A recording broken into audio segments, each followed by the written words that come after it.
ഗോമതിക്ക് നസീർ എന്ന് പറയുന്നത് മുസ്ലിം പേരാണെന്നറിയാൻ പാടില്ല. അപ്പോൾ എനിക്കൊരു പേടിയുണ്ടായിരുന്നു. കാര്യം ഈ ജാതിക്കൊലയൊക്കെ നടക്കുന്ന സ്ഥലം അവിടെ. ഇന്ന് അരവട്ടാണെങ്കിൽ അന്ന് മുഴുവട്ട. കേരളത്തിലെ മുസ്ലിങ്ങളെ പോലെയല്ല കേരളത്തിന് പുറത്തുള്ള മുസ്ലിങ്ങൾ. ഇവർ സാംസ്കാരികപരമായിട്ട് കുറേ വ്യത്യാസം. ഞാൻ സത്യവന പള്ളിയിൽ പോകാത്തൊരു മനുഷ്യൻ. മുസ്ലിംസ് ഒന്നിൽ കൂടുതൽ കല്യാണം കഴിക്കും. എൻ്റെ വാപ്പ 3 കല്യാണം കഴിച്ചതാണ്. എൻ്റെ വാപ്പാൻ്റെ വാപ്പ 7, പുള്ളിയുടെ വാപ്പ 10. നമ്മളൊക്കെ ഹിന്ദു ആകുന്നതും മുസ്ലിം ക്രിസ്ത്യാനിയാകുന്ന അച്ഛനമ്മമാരങ്ങനെ ആയതുകൊണ്ട് മാത്രം, അല്ലാതെ നമ്മൾ ചൂസ് ചെയ്യുന്നതല്ല. ഈ ഒരു ഡയലോഗ് പറഞ്ഞതിന് എനിക്ക് അമേരിക്ക തന്നെ കുറെ എനിക്ക് തോന്നുന്നു അടുത്ത് വരുന്നൊരു തലമുറക്ക് ഒരു മാസ്റ്റർ ക്ലാസ് ആണ് വേടന്റെ ലിറിക്സ് എന്ന് പറയുന്നത്. അമേസിംഗ്. അത് ചില ആളുകൾക്ക് അത് ചൊറിച്ചിട്ടുണ്ടാക്കുക എന്ന് പറയുന്നത് സ്വാഭാവികമായിട്ടുള്ള കാര്യം. ഞങ്ങൾ കല്യാണം കഴിക്കാൻ തീരുമാനിച്ചത്. അപ്പോൾ ഞാൻ ഗോമതിനോട് പറഞ്ഞു, ഇങ്ങനെ അച്ഛൻ പറഞ്ഞപ്പോൾ പുള്ളി പറഞ്ഞു, പുള്ളിക്കാരൻ അങ്ങനെ ആത്മഹത്യ ചെയ്യാനുള്ള ധൈര്യമൊന്നും എനിക്ക് തോന്നുന്നില്ല. എനിക്ക് തോന്നുന്നത് പ്രേമത്തിന്റെ കാര്യത്തിൽ വരുമ്പോൾ പെണ്ണുങ്ങൾ ഭയങ്കര ധൈര്യമാണ്, ആണുങ്ങൾ ഭയങ്കര പേടിച്ചു തുറന്ന. ഞാൻ ഒരു ചീത്ത വാക്ക് പറയാം, ചെറ്റ. പാർശ്വവൽക്കരിക്കപ്പെട്ടവരുമായിട്ട് ബന്ധപ്പെട്ട ഒരു തെറിയാണത്. അത് പറയുന്നതിൽ ഇവർക്കൊരു ചമ്മലുമില്ല. അതേസമയം വേടനൊരു തെറി പറഞ്ഞു കഴിഞ്ഞാൽ എനിക്ക് സത്യം പറഞ്ഞാൽ ഭയങ്കര സന്തോഷം തോന്നിയത്. കാര്യം അത് ഭാഷയുടെ ഭാഗമാണ്. മലയാളത്തിലെ ഗാനശാഖ ലിറിക്സിനെ റെവല്യൂഷനൈസ് ചെയ്ത ഒരു മനുഷ്യനാണ്. അത് പാലസ്തീൻ വിഷയം ടച്ച് ചെയ്യുന്നുണ്ട്, ശ്രീലങ്കൻ വിഷയം ടച്ച് ചെയ്യുന്നുണ്ട്. ജാതി പോകണമെങ്കിൽ ഈ മിശ്രവിവാഹം നടക്കും. ഫാമിലി മുഴുവൻ അറിഞ്ഞിട്ടാണോ ഈ റിസ്ക് എടുത്തത്? അലയിപ്പായതല്ല കല്യാണം പോലെയാണ്. നമ്മള് രജിസ്റ്റർ ഓഫീസിൽ പോകുന്നു, പിന്നെ ഒരു ചുവന്നഹാരം അങ്ങോട്ട്, ഒരു ചുവന്നഹാരം ഇങ്ങോട്ട്. നമ്മുടെ വിചാരം എന്ന് വെച്ചാൽ കല്യാണം കഴിച്ചു കഴിഞ്ഞാൽ അവർക്ക് ഒന്നും പറയാൻ പറ്റില്ലല്ലോ. അപ്പൊ അങ്ങനത്തെ ഒരു കടുങ്ങയൊന്നും അവർ ചെയ്യൂല. പിന്നെ ഞാനും ഇങ്ങോട്ട് ഭീഷണിപ്പെടുത്തി കേട്ടോ, ഞാനും മരിച്ചു പോവും, അങ്ങനെയാണ് ഇങ്ങനെയാണ്. കേരളത്തിൽ കഴിഞ്ഞ ഒരു 10-15 വർഷമായിട്ട് മുസ്ലിം പെൺകുട്ടികൾ എടുത്തു പറയണം എവിടെയാണ് എന്താ സംഭവിച്ചതെന്ന് എനിക്കൊരു പിടുത്തമുണ്ടെന്നില്ല. പക്ഷെ മലബാറിലൊക്കെ നോക്കിക്കഴിഞ്ഞാൽ അവരുടെ ശബ്ദവും നന്നായിട്ട് ഉയരുന്നുണ്ട്. അസാധ്യമായ ഒരു സംഭവം. കടൽ കടന്നെത്തി ഒരു കിടിലം പ്രണയകഥ പറയാൻ വേണ്ടി എത്തിയിരിക്കുകയാണ് നസീറും ഗോമതിയും. നമസ്കാരം. അപ്പം എനിക്ക് തോന്നുന്നു ഇന്നലെ നമ്മൾ പറഞ്ഞപ്പോൾ തന്നെ എന്നോട് പറഞ്ഞു, ഞങ്ങളുടെ കഥ അങ്ങനെയാണ്, ഒരു സുജാതയാണ് ഇരിക്കുന്നത് പറഞ്ഞു. ഗോമതി ഇങ്ങനെയൊക്കെ ആലോചിക്കുന്നത്. ഞാൻ ഏകദേശം ഒരു 7-8 വർഷമായി നസീർ ചേട്ടനെ ഫോളോ ചെയ്യാൻ തുടങ്ങിയിട്ട്. അതിൽ നിന്ന് ഒരുപാട് കഥകൾ, അതായത് ഒരു ഇന്റർ കാസ്റ്റ് മാരേജ്, പിന്നീട് നിങ്ങൾ ഇവിടുന്ന് പറത്തി കയറ്റി വിട്ടതാണോ അതോ നിങ്ങളായിട്ട് പറഞ്ഞതാണ്? എന്താണ് നിങ്ങളുടെ കഥ എന്ന് പറഞ്ഞേ? അതെ, ഞങ്ങള് ചെന്നൈയിൽ വർക്ക് ചെയ്യുമ്പോൾ നമ്മൾ മീറ്റ് ചെയ്തു. അവിടെ പുള്ളിക്കാരൻ വേറെ ഒരു ടീമിലും ഞാൻ വേറെ ഒരു ടീമിലായി വർക്ക് ചെയ്യുമായിരുന്നു. IT ഒറിജിൻ തമിഴ്നാടാണ്. അതെ അതെ. അപ്പൊ അവിടെ വർക്ക് ചെയ്യുന്ന ചെന്നൈയിൽ വർക്ക് ചെയ്യുന്ന സമയത്താണ് നമ്മൾ മീറ്റ് ചെയ്തത്. അത് കഴിഞ്ഞിട്ട് എന്ത് സംഭവിച്ചു? അല്ല, ഗോമതി മറക്കാൻ ആഗ്രഹിക്കുന്ന എപ്പിസോഡ്സ് ആണ്, അതുകൊണ്ട് ഓർമ്മ വരാത്തത്. പക്ഷേ നസീറിന്റെ എഴുത്തിൽ എന്നും നല്ലൊരു എഴുത്തുണ്ട്. എഴുത്തിൽ എപ്പോഴും നമ്മൾ പറയും പൊളിറ്റിക്കലി കറക്റ്റ്നെസ് ആയ, അല്ലെങ്കിൽ തുറന്നെഴുതുന്ന, നമ്മൾ ഇപ്പം നമുക്ക് 2 രീതിയിൽ തന്നെ വായിക്കാം. അതായത് നിങ്ങളിപ്പോൾ അമേരിക്കയിലിരുന്ന് എന്ത് എഴുതിയാലും നമുക്ക് പ്രശ്നമില്ല, അതായത് നിങ്ങൾ സേഫ് സോണിലാണല്ലോ, കേരളത്തിലേക്ക് വേണം കാണിച്ചു തരാന്നുള്ളൊരു ഫീലുണ്ട്. നമുക്കിവിടെ എന്ന് പറയുന്നതിന് കുറെ കൂടി ഒരു ലിമിറ്റേഷൻ ഉണ്ട്. ആ ലിമിറ്റേഷനും മറികടന്നും ആളുകൾ എഴുതാറുണ്ട്. അങ്ങനെയാണ് നസീറിന്റെ വായനകൾ, എഴുത്തുകൾ എനിക്കൊരു ഇംപ്രഷൻ ആയത്. അതിനെക്കുറിച്ചാണ് നമ്മൾ പറഞ്ഞു വന്നത്. മറക്കാനുള്ള കാര്യങ്ങളൊന്നും വേണ്ട, ഓർത്തെടുത്ത് പറയാം. നമ്മൾ കണ്ടു, അത് സംഭവിച്ചു. അത് കഴിഞ്ഞിട്ട് പിന്നെ നമ്മൾ സംസാരിച്ചു. പിന്നെ അത് കഴിഞ്ഞിട്ട് നസീർ US ഒരു 3 months ട്രിപ്പിന് വേണ്ടിയിട്ട് വരുന്നായിരുന്നു. ആ സമയത്ത് ഞാൻ എൻ്റെ ഇഷ്ടം തുറന്നു പറഞ്ഞു. ആദ്യം ഇഷ്ടം തുറന്നു? അതെ, ഞാൻ പറഞ്ഞു നിങ്ങൾ പോണോ എന്ന് ചോദിച്ചു ഞാൻ. അപ്പോൾ പുള്ളിക്കാരന് മനസ്സിലായി എന്ന് തോന്നുന്നു. അപ്പോൾ അത് കഴിഞ്ഞിട്ട് തിരിച്ച് മനസ്സിലായോ അറിയില്ല. അത് കഴിഞ്ഞിട്ട് നമ്മൾ തിരിച്ചു വന്നു. പിന്നെ നമ്മൾ പറഞ്ഞു ഇത് വർക്കൗട്ട് ആവില്ല, ബിക്കോസ് വേറെ വേറെ മതത്തിലുള്ള ആൾക്കാരല്ലേ. അപ്പോൾ നിങ്ങൾ തമിഴ് ബ്രാഹ്മണാണോ? എങ്ങനെയാണ്? അതെ അതെ, തമിഴ് ബ്രാഹ്മണ. അപ്പോൾ നമ്മൾ വിചാരിച്ചു ഓക്കെ, നമുക്ക് ഒരു 10-15 ദിവസം നമുക്ക് മിണ്ടണ്ട, നമുക്ക് മാറിയിരിക്കാം. അപ്പോൾ നസീർ ബാംഗ്ലൂർ പോയി, ഞാനിവിടെ ചെന്നൈയിൽ വർക്ക് ചെയ്യുന്നായിരുന്നു. പക്ഷെ നമുക്ക് അത് ബ്രേക്ക് ചെയ്യേണ്ടി വന്നു, ബിക്കോസ് നമുക്ക് അങ്ങനെ ഇരിക്കാൻ പറ്റിയില്ല. അത് കഴിഞ്ഞിട്ട് ഞാൻ കാനഡയിൽ പോയി, നസീർ US പോയി. അപ്പോഴത്തേക്കും എൻ്റെ വീട്ടിൽ ഞാൻ വിളിച്ചു പറഞ്ഞു, ബിക്കോസ് ഇതിപ്പോൾ 1 കൊല്ലത്തോളം ആയി ഈ ഇത്. അപ്പൊ അതിന്റെ ഇടയ്ക്ക് ഞാൻ നസീറിന്റെ വീട്ടിൽ വന്നിരുന്നു. നസീർ US പോകുന്ന മുമ്പും ഞാൻ അപ്പൊ എന്റെ വീട്ടിൽ പറഞ്ഞു, ഞാൻ തിരുപ്പതി പോവാണ്. തിരുപ്പതി എവിടെയാണ് ഈ സ്ഥലത്തിന് വരുന്നത്? തിരുപ്പതി പള്ളുരുത്തിലായിരുന്നു, ഞങ്ങൾ ആരും അറിഞ്ഞില്ല. അപ്പൊ അത് വന്നു കാണാൻ, വീട്ടുകാർ കാണിക്കാൻ വേണ്ടി കൊണ്ടുവന്നു. അപ്പൊ അവരെല്ലാവരും മീറ്റ് ചെയ്തു, ഭയങ്കര സന്തോഷമായി. നല്ല അന്ന് എനിക്ക് സദ്യയൊക്കെ ഉണ്ടായിരുന്നു ഇവിടെ.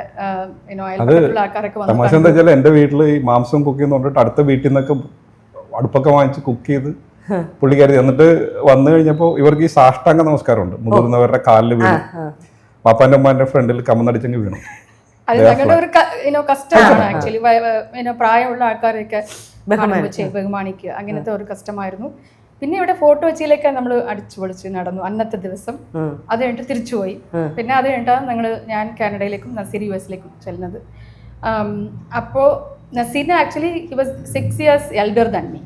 അപ്പോൾ നസീറിൻ്റെ കല്യാണം നോക്കാനൊക്കെ തുടങ്ങി. അപ്പോൾ നമ്മൾ നസീറും ഓക്കെ നമുക്ക് വീട്ടിൽ എങ്ങനെയെങ്കിലും അവതരിപ്പിക്കണമല്ലോ ഇത്. അപ്പോൾ എന്നോട് പറഞ്ഞു വീട്ടിൽ പറയണം എന്നൊക്കെ പറഞ്ഞു. അപ്പം ഞാൻ വീട്ടിൽ വിളിച്ചു പറഞ്ഞു. അല്ല, നസീറാണ് പറഞ്ഞത്, സോറി. എല്ലാം ഓർക്കണില്ല. ഞാൻ പറഞ്ഞില്ലേ മറക്കാൻ ആഗ്രഹിക്കുന്ന അതെ, ഞാൻ ഇത് ഇവരുടെ വീട്ടിൽ അവതരിപ്പിക്കണമല്ലോ. അപ്പോൾ ഒരു വഴിയില്ല. ഇപ്പൊ ഇവരുടെ അമ്മയുടെ ചേച്ചി ഞങ്ങളുടെ കമ്പനി വർക്ക് ചെയ്യുന്നുണ്ട്. അപ്പൊ ഞാനൊരു ഇമെയിൽ അയച്ചു, ഒരു വ്യാജ ID ബാലാജി എന്ന് പറഞ്ഞ് ഉണ്ടാക്കിയിട്ട്. ഇപ്പോഴും ഉണ്ട് അങ്ങനത്തെ ഫേക്ക് അക്കൗണ്ട് ഇഷ്ടംപോലെ ഉണ്ട്. അപ്പോൾ എന്നിട്ട് പറഞ്ഞു ഇങ്ങനെ ഒരു മുസ്ലിം പയ്യൻ ഗോമതിയായിട്ട് പ്രണയത്തിലാണെന്നൊക്കെ പറഞ്ഞ് എന്ന് ബാലാജി എന്നൊക്കെ പറഞ്ഞ് എഴുതിയിട്ടു. അപ്പൊ അത് അവർക്ക് മനസ്സിലായി. അത് കല്യാണം കഴിഞ്ഞ് കുറെ വർഷം കഴിഞ്ഞിട്ടാണ് ഗോമതിക്ക് മനസ്സിലായത്. ഞാൻ അയച്ചു. അവരെന്നെ വിളിച്ച് ചോദിച്ചു ഇങ്ങനെ ഇത് സത്യമാണോ, ആണോ സത്യമാണോ എന്നൊക്കെ പറഞ്ഞു. അപ്പൊ അത് അങ്ങനെ ഒന്നും പറ്റൂല, നമുക്ക് അങ്ങനെ ഒന്നും കല്യാണം കഴിക്കാൻ പറ്റില്ല. ആ സമയത്ത് ഞാൻ കാനഡയിലായിരുന്നു, മോൺട്രിയലിൽ ജോലിക്ക് ഒരു കോൺട്രാക്ട് വർക്കിന് വേണ്ടി പോയതായിരുന്നു. 2 years കോൺട്രാക്റ്റ് ആയിരുന്നു. അപ്പോൾ ഞാൻ അങ്ങനെ എല്ലാ ദിവസവും വഴക്കായി. അപ്പോൾ വീട്ടിൽ വിളിക്കുമ്പോൾ അമ്മയും അച്ഛനും ഭയങ്കര കരച്ചിൽ, ചേച്ചിയും വിളിച്ചിട്ട് കരച്ചിൽ, അങ്ങനെ കുറേ പ്രശ്നങ്ങളൊക്കെ ഉണ്ടായിരുന്നു. എനിക്ക് ആക്ച്വലി ഭയങ്കര സ്ട്രെസ്സും ചാകും അതൊക്കെ പറഞ്ഞു. അതൊക്കെ ഉണ്ടായിരുന്നു. അതാണ് എനിക്ക് ഭയങ്കര സ്ട്രെസ്സും ടെൻഷനായിരുന്നു. ഇത് എങ്ങനെ എല്ലാ ദിവസവും ഇങ്ങനെ നമുക്ക് അത് ആലോചിച്ചുകൊണ്ട് നടക്കാൻ പറ്റില്ലല്ലോ. അപ്പം നമ്മൾ വിചാരിച്ചു ഓക്കെ കല്യാണം കഴിക്കാം, ഇത്രയും പെട്ടെന്ന് കല്യാണം കഴിച്ച് കഴിഞ്ഞാൽ നമുക്ക് ഈ പ്രഷറിൽ നിന്ന് പുറത്തേക്ക് വരാമല്ലോ. അപ്പോൾ ആ കോൺട്രാക്ട് ഞാൻ ജോലി വിട്ടു, ബ്രേക്ക് ചെയ്തു, നാട്ടിലേക്ക് തിരിച്ചു വന്നു. അപ്പം നമ്മൾ അതൊരു വലിയ സ്റ്റോറിയാണ്. ഞങ്ങളുടെ മാരേജ് തന്നെ ഒരു വലിയ സ്റ്റോറിയാണ്. ചേട്ടൻ പറഞ്ഞു അപ്പോൾ എൻ്റെ പ്രശ്നമാകുമ്പോൾ കുറച്ച് എരിവും പുളിയൊക്കെ ഉണ്ടാവും. എനിക്കത് സാധാരണ ഇപ്പോൾ ഗോമതി പറഞ്ഞില്ല അച്ഛൻ ആത്മഹത്യ എന്ന് പറഞ്ഞു. സാധാരണ നമ്മൾ കേൾക്കുന്നത് അച്ഛൻ ആത്മഹത്യ എന്ന് പറഞ്ഞു, അതുകൊണ്ട് നമുക്ക് കല്യാണം കഴിക്കണ്ടെന്ന് പറഞ്ഞു. നമ്മൾ എക്സ്പെക്ട് ചെയ്ത സാധനമല്ല വന്നത്. പുള്ളിക്കാരി ഞങ്ങൾ കല്യാണം കഴിക്കാൻ തീരുമാനിച്ചത്. അപ്പോൾ ഞാൻ ഗോമതിനോട് പറഞ്ഞു ഇങ്ങനെ അച്ഛൻ പറഞ്ഞപ്പോൾ പുള്ളി പറഞ്ഞു പുള്ളിക്കാരൻ അങ്ങനെ ആത്മഹത്യ ചെയ്യാനുള്ള ധൈര്യമൊന്നും എനിക്ക് തോന്നുന്നില്ല, പുള്ളി നല്ല മനുഷ്യനാണ് കേട്ടോ എനിക്ക്. സോ എനിക്ക് പേടിപ്പിക്കാനുള്ള എല്ലാ ഇതും അവർ ഇത് ചെയ്യുമല്ലോ. അപ്പോൾ എനിക്ക് തോന്നുന്നത് പ്രേമത്തിന്റെ കാര്യത്തിൽ വരുമ്പോൾ പെണ്ണുങ്ങൾ ഭയങ്കര ധൈര്യമാണ്, ആണുങ്ങൾ ഭയങ്കര പേടിച്ച് തുറന്നാൽ. That's what it is. ആൾക്കാർ അത് പ്രേമത്തിൻ്റെ കാര്യത്തിൽ മാത്രമല്ല, എന്ത് ഡിസിഷൻ എടുത്തു കഴിഞ്ഞാലും പെണ്ണുങ്ങൾ കുറേ ആലോചിച്ചാണ് ഡിസിഷൻ എടുക്കുന്നത്. ആണുങ്ങൾ ഭയങ്കര ഇൻസ്റ്റൻറ്റേനിയസാണ്. ഈ പെണ്ണുങ്ങൾ ഈ ഡിസിഷൻ എടുത്തു കഴിഞ്ഞാൽ പിന്നെ അതിൽ നിന്നൊരു മാറ്റം ഉണ്ടാവില്ല. അതിനുവേണ്ടി മരിക്കാൻ വരെ തയ്യാറായിട്ടുള്ള ആളുകൾ അങ്ങനെ എനിക്ക് തോന്നിയിരിക്കുന്നത്. എല്ലാവരുടെ കാര്യം എനിക്കറിയില്ല, ബട്ട് എൻ്റെ ഒരു ജനറൽ ഒബ്സർവേഷനാണ്. അപ്പം ഞങ്ങൾക്ക് ഈ രണ്ട് പ്രശ്നം എന്താ വെച്ച് കഴിഞ്ഞാൽ എനിക്ക് തോന്നുന്നില്ല അന്ന് നമുക്കിതിൻ്റെ ആഴം മനസ്സിലായിട്ടാണ് ചെയ്യുന്നത്. കാര്യം നമ്മളൊക്കെ ശരിക്കും DNA തട പറയും. അതായത് നമ്മളുടെ റീപ്രൊഡക്ഷന് വേണ്ടിയിട്ട് നമ്മളുടെ DNA ഒരു തടവ് ആകാരാണ് നമ്മുടെ ശരീരം എന്ന് പറയുന്നത്. ബേസിക്കലി നമ്മൾക്ക് തന്നെ ഒരു ഹോർമോണൊക്കെ ശരീരത്തിൽ ഓടുന്നതിൻ്റെ തിളക്കുന്ന പ്രായം. So people will get married, ഒരു ലവിൽ പോവാന്ന് വെച്ചാൽ മിക്കവാറും നമ്മൾ പ്രേമം എന്നൊക്കെ പറയുമ്പോൾ തന്നെ ഒരു ഇൻഫാറ്റുവേഷൻ്റെ ഒക്കെ ഒരു വേറൊരു വശമായിട്ടാണ്. നമുക്ക് ശരിക്കും പ്രണയത്തിൻ്റെ ആഴമൊന്നും ഡെഫിനേഷൻ മനസ്സിലാവുന്ന ഒരു പ്രായമല്ല. എന്നിട്ട് ഗോമതി ഒരു സ്റ്റാൻഡ് എടുത്തിട്ട് ഫ്ലൈറ്റ് പിടിച്ച് കൊച്ചി വന്നു. അപ്പോൾ എൻ്റെ വാപ്പ എന്നെ വിളിച്ചിട്ട് എടാ ഒരു പെൺകുട്ടി വന്നിട്ടുണ്ട്, വീട്ടിൽ വന്ന പെൺകുട്ടി വന്നിട്ടുണ്ട്, ഈ വീട്ടുകാരെങ്ങനെ ഒരു ഹേബിയസ് കോർപ്പസ് കൊടുത്തു കഴിഞ്ഞാൽ ഞാൻ തൂങ്ങും, അതുകൊണ്ട് നീ പെട്ടെന്ന് വരാൻ പറഞ്ഞു. ഞാൻ അമേരിക്കയിൽ നിന്ന് ഇവിടെ വന്നിട്ട് പറഞ്ഞില്ലായിരുന്നു പറഞ്ഞു. അല്ല പുള്ളിക്കാരനെ അറിയാമായിരുന്നു, ബുക്ക് ചെയ്തതൊക്കെ അറിയാം. അതെ ബുക്ക് ചെയ്തൊക്കെ അറിയാം. അത് എന്നിട്ട് ഇവിടെ വന്നു കഴിഞ്ഞിട്ട് അപ്പം ഞങ്ങളുടെ മനസ്സിലുള്ള കല്യാണം എന്ന് പറയുന്നത് അലയിപ്പായതല്ല കല്യാണം പോലെയാണ്. നമ്മൾ രജിസ്റ്റർ ഓഫീസിൽ പോകുന്നു, പിന്നെ ഒരു ചുവന്നഹാരം അങ്ങോട്ട്, ഒരു ചുവന്നഹാരം ഇങ്ങോട്ട്. നമ്മുടെ വിചാരം എന്ന് വെച്ചാൽ കല്യാണം കഴിച്ചു കഴിഞ്ഞാൽ അവർക്ക് ഒന്നും പറയാൻ പറ്റില്ലല്ലോ. അപ്പൊ അങ്ങനത്തെ ഒരു കടുങ്കയൊന്നും അവർ ചെയ്യൂല. പിന്നെ ഞാനും ഇങ്ങോട്ട് ഭീഷണിപ്പെടുത്തി കേട്ടോ, ഞാനും മരിച്ചു പോവും, അങ്ങനെയാണ് ഇങ്ങനെയാണ്, അങ്ങനെയൊക്കെ അങ്ങോട്ടും ഇങ്ങോട്ടും ഉള്ള ഒരു ഇതായിരുന്നു, ഭീഷണിയായിരുന്നു. ഭയങ്കര സ്ട്രെസ്ഫുൾ ടൈമായിരുന്നു.